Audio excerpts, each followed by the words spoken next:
The compromise is over. You happy about that?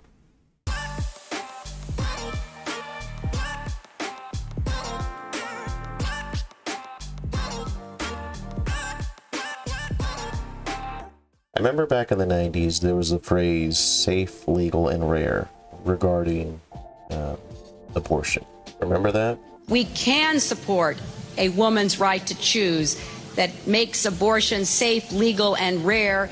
This very much reflects how I view abortion. On a personal level, I am pro-life, meaning that if I get someone pregnant, I would definitely push to have the kid and, take whatever responsibility that comes with that. But I don't have any or want any control over people's decisions, people that I don't know personally or like that. So on a macro, grander level, I would be considered pro-choice. Even with that being said, I will always acknowledge that it is a very complex issue. And with complex issues, you can't really have it all. There has to be some sort of a compromise. Abortions for all. Very well. No abortions for anyone. Abortions for some, miniature American flags for others. Safe, legal, and rare was the best compromise for the average person. Someone that wasn't on the far extremes of either side. By safe, we mean we don't want any, dirty back alley abortions or a dumpster baby situation. So if an abortion is conducted, let's make sure that it is in a fairly safe environment. By legal, we mean let's make sure it's not done by some Dr. Nick Riviera from The Simpsons in the back of a bar in Mexico or something like that. Also, let's make sure that whatever proper safety and legal protocols are, put in place, and it meets whatever legal requirements that are determined by local state law.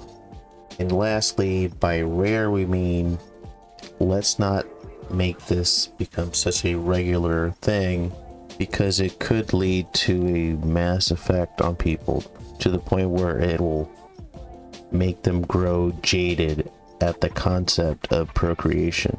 Let's stay grounded and responsible to make sure that our cousin isn't at abortion number 5 by the time she graduates high school or something like that. If there is an abortion, it should have been a very difficult decision, a sort of very last option kind of thing. The last thing we want is to treat abortion as another form of birth control. Let's keep it completely separate from that. Now, boundaries or limits to the safe, the legal, the rare is going to differ for everyone, and it may shift, here and there over time through research or conversations with other people. But as long as there's a nice rational balance, then that's completely fine. That seemed to be the sentiment for a while, but then there came the Shout Your Abortion movement. I believe this happened around the time when the leaked Planned Parenthood videos went viral, the ones where there was people talking about selling fetal tissue. Of course, I'll leave links to what I'm talking about in the description, but not to digress too much, I actually do very much agree that Planned Parenthood should at least be defunded. Only on the basis that I don't like the idea of government being involved in paying for abortions. Free condoms and birth control and things like that, that's fine.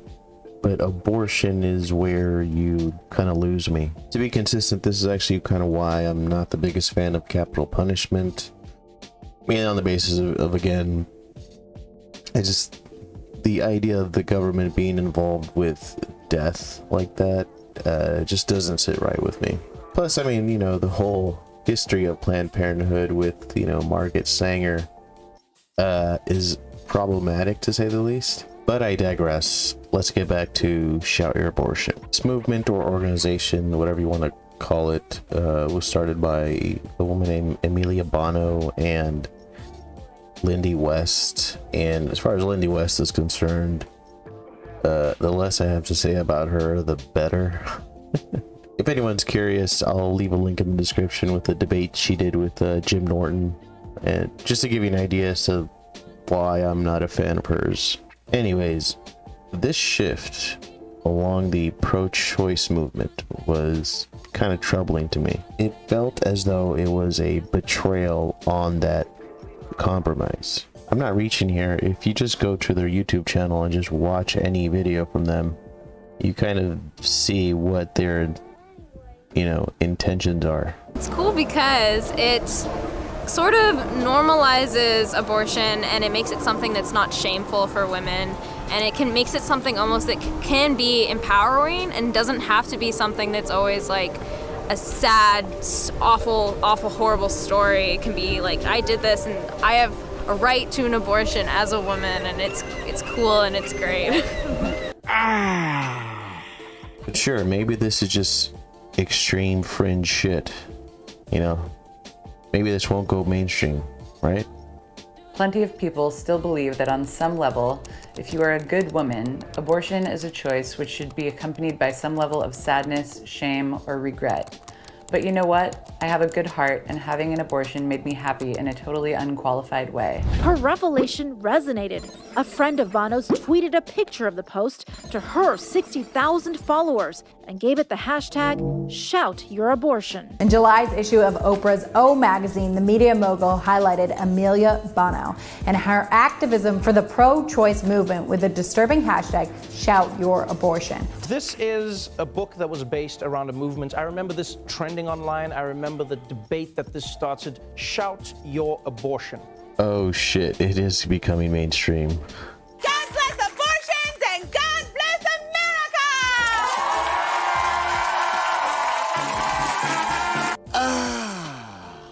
How I know that this is becoming mainstream is that there is no rational counterpoint at all on establishment media. I don't mean the news either, because the average person doesn't watch the news. Hell, I don't even watch it. I'm talking about regular cultural outputs. As I mentioned in the past video, what scripted form of media even respectfully presents a fair pro-life viewpoint? All that comes to mind to me is just some slack-jawed yokel Bible thumper kind of shit. If you continue to portray the debate as such, this is going to boil down a very complex issue into a simplistic, one side good, one side bad kind of argument. And with limited information and a lack of nuance, it's only going to increase a divide. And when the average person is being fed a very simplistic viewpoint on a complex issue, things are just gonna get nutty. Ladies, if you get pregnant, run on down to the abortion clinic and have that little bastard suck. Stop it. Get some help. Well, what about abortion clinic bombings and things like that? And yes, that's bad, but it's also pretty rare. The last I know of was, I think, around in 2015 in Colorado, I believe. I could be wrong. But what if something similar happened on the other side? What if it happened fairly recently? Something like this. In Wisconsin, the violence is picking up. At a pro-life organization, someone tagged the building, quote, "If abortions aren't safe, then you aren't either." And even threw what appears to be a Molotov cocktail into the window of someone's office, burning the inside. That's pretty messed up, isn't it? What about the Supreme Court justice's addresses being leaked? That's pretty fucked, right? Surely mainstream media will condone this, right? Here's the thing. Here's my feeling about the leaker. I would like to find out who the leaker is so I could make sweet love to that person, because that person is a hero to me. Okay? And if the leaker, a lot of people are saying it could be a conservative, if the leaker is a Republican, and if I get pregnant during our lovemaking, I will joyfully abort our fetus and let them know. Stop it! You see, it's shit like this is why regular people like me, are distancing themselves more and more from that crowd. I don't think it's enough to say that my principles haven't changed, theirs has.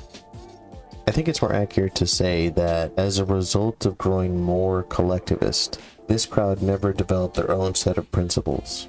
And in doing so, sort of just drifted further and further up their own assholes, using emotions as the end-all be-all for their decision making. My guess is that this comes from people becoming way too comfortable where they're at on these kind of issues and avoid having your opinions challenged. Now, I've been doing my little podcast for a little over a year now, and for the most part, whenever I have more conservative-minded people, they very much know the positions of the left, to the point where they even read documentation and books and history regarding the philosophies of the left. Plus, a lot of them identified with more left-leaning values when they were younger and sort of evolved as they grew older. For many people, this is what comedian Bridget Fantasy refers to as our factory settings. At least for me, you know, growing up in LA, that was pretty much the basics of what you were kind of brought up with. Just the idea of, you know, Democrats good, Republicans bad. When it comes to the average person that identifies with the progressive left, they don't know any of the rational positions on the right, especially regarding abortion. It normally sounds like something that came from a Grey's Anatomy episode or some hunk of shit like that. In fact, I actually get the vibe that they have no interest whatsoever to even understanding any of the positions on the right. I'm not so interested in understanding the Trump mind. I'm not so interested in understanding the anti-vax mind. It normally just ends up being, I disagree for reasons I can't explain, so don't go there. And this kind of approach is why we find ourselves here. And talk about hypocrisy. I mean, holy shit. Remember My Body, My Choice? Remember that? I'm sure you do, and that's a fine, you know, thing to stand on. But I don't know for how long, but this was the same crowd that en masse advocated and cheered mandatory vaccinations. As a result, as many predicted and were called crazy, this led to mass job loss. Hell, I'm a result of someone losing their job due to mandatory vaccinations. I remember this being memed a lot by people on the left as a sort of I gotcha towards the pro-life people, but I didn't see it that way. I saw it as an admission that this side was betraying their standards. In fact, the same people that claim to be so tolerant and accepting and all that garbage are now advocating for people to mock and shame those that aren't, you know, one of us. And now you're preaching body autonomy. I'm sorry, but you can't use that anymore. You can't say that and have any of us take you even remotely seriously. Not only did you lose your credibility, you also lost whatever fake moral high ground you think you have. And the worst, you lost the middle. And you're going to continue to lose the middle. If you continue to ignore people's legitimate concerns, that's not going to turn you into a very nice or noble person. The opposite's going to happen. You're going to turn into a fucking snob. Believe it or not, there actually are very good concerns over the subject of abortion that are very thought-provoking. Not only on, you know, principles of morality and life and things like that. Grander concerns. What effects this can lead to on a societal level for the next 20 years or so. Will it affect relationships between men and women? Also, has it led to people being happier or more depressed? That's just a couple of things that just comes off the top of my head, but there are others. And this need to have absolutely no interest to address these things don't make them go away. They just sort of fester and continue to grow. And I hate to break it to people like Elizabeth Warren. I'm angry because we have reached the culmination of what Republicans have been fighting for, angling for decades now, and we are going to fight back. But you can actually be pro-choice and against the decision of Roe versus Wade. Isn't that right, Ruth? But I had written a comment on Roe v. Wade, and it was not 100% applauding that decision. What I said was, the court had an easy target because the Texas law was the most extreme in the nation.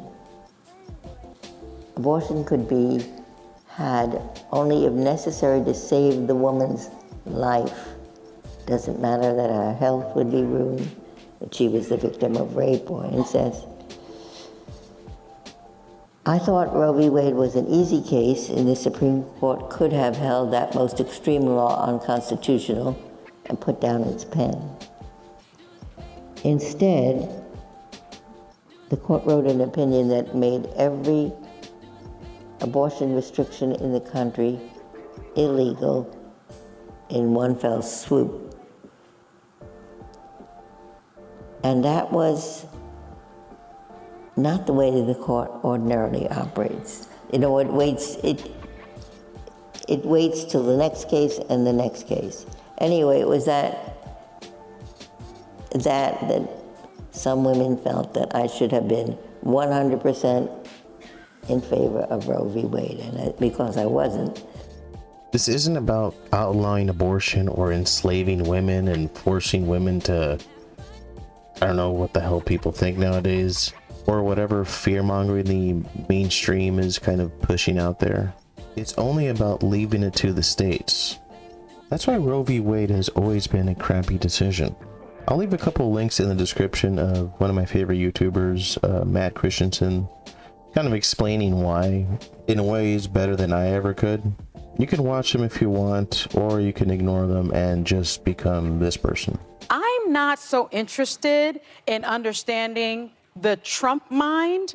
I could go on, but I think you guys kind of get the idea.